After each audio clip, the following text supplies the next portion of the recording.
Lectura del Santo Evangelio según San Marcos, capítulo 6, versículo del 17 al 29. En aquel tiempo Herodes había mandado a apresar a Juan el Bautista y lo había metido y encadenado en la cárcel. Herodes se había casado con Herodías, esposa de su hermano Filipo. Y Juan le decía: no te está permitido tener por mujer a la esposa de tu hermano. Por eso Herodes lo mandó a encarcelar. Herodías sentía por ello gran rencor contra Juan y quería quitarle la vida, pero no sabía cómo. Porque Herodes miraba con respeto a Juan, pues sabía que era un hombre recto y santo y lo tenía custodiado. Cuando lo oía hablar quedaba desconcertado, pero le gustaba escucharlo. La ocasión llegó cuando Herodes dio un banquete a su corte, a sus oficiales y a la gente principal de Galilea con motivo de su cumpleaños. La hija de Herodías bailó durante la fiesta y su baile les gustó mucho a Herodes y a sus invitados. El rey le dijo entonces a la joven: pídeme lo que quieras y yo te lo daré. Y le juró varias veces: te daré lo que me pidas, aunque sea la mitad de mi reino. Ella fue a preguntarle a su madre: ¿qué le pido? Su madre le contestó: la cabeza de Juan Bautista. Volvió ella inmediatamente junto al rey y le dijo: quiero que me des ahora mismo en una bandeja la cabeza de Juan el Bautista. El rey se puso muy triste, pero debido a su juramento y a los convidados no quiso desairar a la joven y enseguida mandó a un verdugo que trajera la cabeza de Juan. El verdugo fue, lo decapitó en la cárcel, trajo la cabeza en una charola, se la entregó a la joven y ella se la entregó a su madre.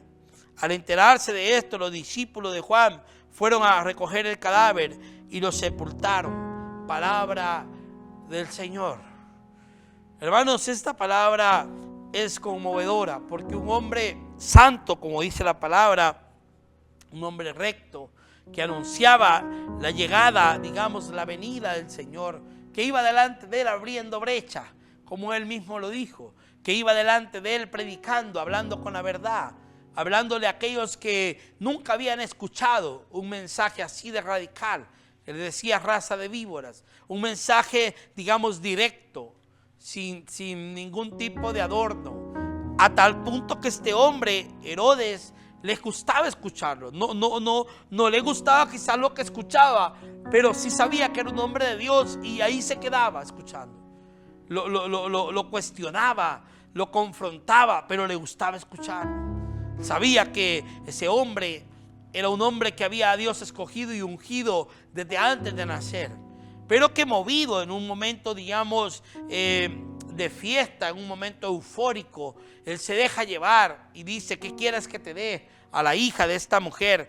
Viene esta mujer y aprovecha el momento y le dice: pídele la cabeza de Juan el Bautista. Entonces ahí se da, lo decapitan y ahí en ese momento, hermanos y hermanas, él pues le entrega la cabeza de aquel hombre que pues básicamente lo único que había hecho era anunciar la verdad. Yo creo que en esos tiempos también, quizás no literalmente, o en algunos países sí suele pasar eso. Por eso es que hay muchos mártires, gente que da la vida, gente que ofrenda la vida por la verdad, por el reino de Dios. Ese tipo de valentía, como esta gente que no se vendía, que no se iba, digamos, como gente convenenciera, tirando el mensaje a modo que la gente le guste, a modo que la gente lo acepte, a modo que la gente le caiga bien. Ese Juan era ese hombre que decía la verdad, que iba de frente. Creo que hace falta, digamos, que nosotros también nos llenemos de ese espíritu, de esa gracia de Dios, para no tener miedo en hablar, en proclamar lo que Dios quiere que proclamemos. Obviamente Juan el Bautista, dice la palabra, que él caminaba pagando ese precio de la unción, vivía básicamente dependiente de Dios, tomado de él, en austeridad, en libertad, en victoria, es decir, en un hombre que vivía la verdad. Nosotros, hermanos y hermanas, tenemos ese reto. Independientemente cuál sea la consecuencia de lo que hablemos, de lo que proclamemos, tener esa capacidad de creer que aún en la última instancia el Señor está con nosotros. Que el Señor poderoso le bendiga.